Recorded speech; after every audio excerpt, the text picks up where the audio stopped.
और इस हिस्से को हम सिंपल प्रेजेंट टेंस में ट्रांसलेट करेंगे। ये सब ऑर्डिनेट क्लाउज है। सर सेंटेंस का दो हिस्सा और दो हिस्सा में से आपको ध्यान देना है, एक सेंटेंस डेमो के रूप में दे रखा है। ये जो व्हेन आया, ये जो बिफोर आया, जब घंटी बजेगी उसके बाद शिक्षक आएंगे। हेलो एवरीवन, एक बार फिर से आप सभी का एक नए वीडियो में स्वागत है। फिलहाल कॉम्प्लेक्स सेंटेंसेस का इंग्लिश में ट्रांसलेट किया जा रहा है। इस वीडियो में भी मैंने कुछ लंबे लंबे सेंटेंसेस लिया है जिसको ट्रांसलेट करने के लिए यहाँ पर कुछ नियम्स को फॉलो करना है। ट्रांसलेट करने से पहले मैं आपको बता दूं कि सर आगामी वीडियो भी, यानी कि आने वाले वीडियो भी जो अपलोड होंगे वो भी सेंटेंसेस कॉम्प्लेक्स होगा, यानी लंबे लंबे सेंटेंसेस ही होगा। तो चलिए यहाँ पर ये सभी सेंटेंसेस को ट्रांसलेट करने से पहले मैंने एक सेंटेंस डेमो के रूप में दे रखा है, ताकि सेंटेंस को इंग्लिश में ट्रांसलेट करने के लिए कुछ ग्रामेटिकल कॉन्सेप्ट्स को समझा जा सके। यहाँ पर देखिए, जब शिक्षक आएंगे तब हम लोग खड़े हो जाएंगे। ये सेंटेंस को पढ़ने से सर ऐसा लग रहा है कि सेंटेंस का दो हिस्सा है, जब शिक्षक आएंगे, और दूसरा हिस्सा है यहाँ पर तब हम लोग खड़े हो जाएंगे। हमने ये देखा कि सर सेंटेंस का दो पार्ट्स है। अब ये दोनों पार्ट्स को यदि आप देखें तो लास्ट में आएंगे जाएंगे, यानी फॉर्मेट देखकर ये पता चल रहा है कि सर सेंटेंस ये दोनों फ्यूचर इंडेफिनिट टेंस में है या तो फ्यूचर टेंस में है। तो क्या ये सेंटेंस के दोनों पार्ट्स को फ्यूचर इंडेफिनिट टेंस में ही ट्रांसलेट कर दिया जाएगा? तो जवाब होगा नहीं। तो यहां पर समझना है कि सर ये दोनों सेंटेंस में से सबसे पहले जो आपको ट्रांसलेशन करना है ये इस सेंटेंस का करना है, और इस सेंटेंस को जब हम इंग्लिश में ट्रांसलेट करेंगे तो ये होगा फ्यूचर इंडेफिनिट टेंस में। एक बार मैं फिर से रिपीट कर रहा हूं कि सर ये दोनों पार्ट्स में से सबसे पहले इस पार्ट का इंग्लिश ट्रांसलेशन होगा और वो भी फ्यूचर इंडेफिनिट टेंस में। अब आपको ध्यान देना है, और इस हिस्से को हम सिंपल प्रेजेंट टेंस में ट्रांसलेट करेंगे। अब आपको यहाँ पर ध्यान देना है कि सर ये सेंटेंस का यदि दो पार्ट्स है तो कहीं ना कहीं ये सेंटेंस क्लाउज है, और यदि क्लाउज है तो आपको ध्यान देना है कि सर ये हमारा मेन क्लाउज है, यानी कि प्रिंसिपल क्लाउज, और ये वाला जो हिस्सा है ये सब ऑर्डिनेट क्लाउज है, और ये सब ऑर्डिनेट क्लाउज है तो ये एडवर्ब क्लाउज में काउंट होगा।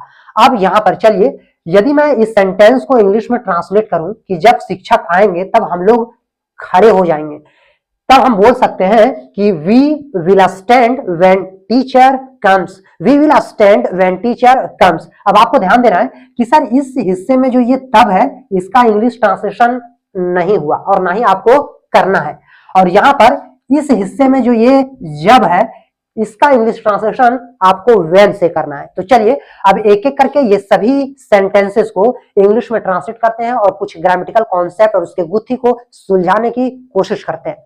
यहाँ पर दिया हुआ है, जब वह लौटेगा तब मैं बाहर जाऊंगा। सर सेंटेंस का दो हिस्सा, और दो हिस्सा में से आपको ध्यान देना है कि इस हिस्से को हम सबसे पहले ट्रांसलेट करेंगे और सिंपल फ्यूचर में इस सेंटेंस का फॉर्मेट रखेंगे। तब मैं बाहर जाऊंगा, आई शैल गो आउट। जब वह लौटेगा, व्हेन ही रिटर्न्स, यानी जब वह लौटेगा तब मैं बाहर जाऊंगा, I shall go out when he returns. I shall go out when he returns, यानी हम यहां पर लिखेंगे I shall go out when he returns. I shall go out when he returns. आगे यहाँ पर नेक्स्ट सेंटेंस में दिया हुआ है, जब वह लौटेगी। सेंटेंस का ये पहला हिस्सा। दूसरा दिया हुआ है, उसके पहले मैं बाहर जाऊंगा। तो यहाँ पर आपको ध्यान देना है कि सर मैं बाहर जाऊंगा, आई शैल गो आउट, जब वह लौटेगी, यानी कि उसके पहले, इसका ट्रांसलेशन होगा बिफोर। अब आपको ध्यान देना है कि सर जब वह लौटेगी उसके पहले मैं बाहर जाऊंगा, I shall go out before she returns. I shall go out before she returns. I shall go out before she returns. अब आपको यहाँ पर ध्यान देना है कि सर ये जो व्हेन आया, ये जो बिफोर आया, यही एडवर्ब ऑफ क्लाउज को डिनोट करता है, और इसके बाद जो सेंटेंस होगा ये हमेशा सिंपल प्रेजेंट इंडेफिनिट टेंस में होगा। चलिए यहाँ पर जो नेक्स्ट सेंटेंस दिया हुआ है, जब पिताजी आएंगे तब मिठाइयां लाएंगे। तब मिठाइयां लाएंगे, यहाँ पर इस तब का इंग्लिश ट्रांसलेशन नहीं करना है, यानी कि तब वे मिठाइयां लाएंगे, यानी वे मिठाइयां लाएंगे। He will brings sweets. जब पिताजी आएंगे, when father comes, he will bring sweets when father comes। he will bring sweets when father comes, यहाँ पर हम लिखेंगे he will bring sweets when father comes, when father comes। अब आपको ध्यान देना है कि सर हमने when के बाद जो ये सेंटेंस का यूज किया प्रेजेंट इंडेफिनिट टेंस में, और ये वाला जो सेंटेंस था ये सेंटेंस हमारा फ्यूचर इंडेफिनिट टेंस में था। आगे यहाँ पर दिया हुआ है जब वर्षा ऋतु आएगी तब घास हरी हो जाएगी। अब यहाँ पर देखिए सर सेंटेंस का एक ये हिस्सा है और दूसरा सेंटेंस का एक ये हिस्सा है। घास हरी हो जाएगी, the grass will become green when the rainy season comes. The grass will become green when the rainy season comes. सबसे पहले इस हिस्से को इंग्लिश में ट्रांसलेट करेंगे और यहाँ पर हम लिखेंगे the grass will become green, the grass will become green when rainy season comes. आगे यहाँ पर दिया हुआ है जब घंटी बजेगी उसके बाद शिक्षक आएंगे। अब यहाँ पर देखिए सर इस सेंटेंस में भी दो हिस्सा है, यानी कि जब घंटी बजेगी सेंटेंस का ये एक हिस्सा हुआ और दूसरा हिस्सा हुआ उसके बाद शिक्षक आएंगे। अब यहाँ पर देखिए शिक्षक आएंगे, द टीचर विल कम।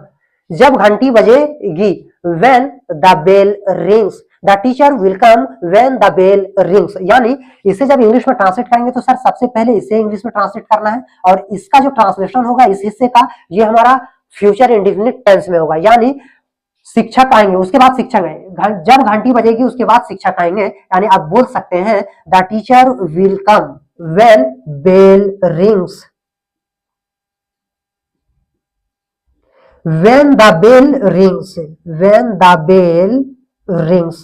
मैं उम्मीद करता हूं कि ये कॉम्प्लेक्स सेंटेंसेस जिसे इंग्लिश में ट्रांसलेट करने के लिए एक जो प्रिंसिपल क्लाउज था उसे हमने फ्यूचर इंडेफिनिट टेंस में रखा और जो सबऑर्डिनेट क्लाउज था जो व्हेन, आफ्टर, बिफोर जैसे शब्दों के बाद स्टार्ट हो रहा था उसे हमने प्रेजेंट, सिंपल प्रेजेंट टेंस में रखा। मैं उम्मीद करता हूं कि यदि आप भी इस तरह की सेंटेंसेस को और भी ज्यादा एग्जाम्पल के तौर पर लेते हैं और फिर उसे रिटन फॉर्म में उसे प्रैक्टिकली सॉल्व करते हैं और फिर ऑरली बोलने की कोशिश करते हैं तो आपकी भी इंग्लिश स्पीकिंग और राइटिंग स्किल में इंप्रूवमेंट होगा।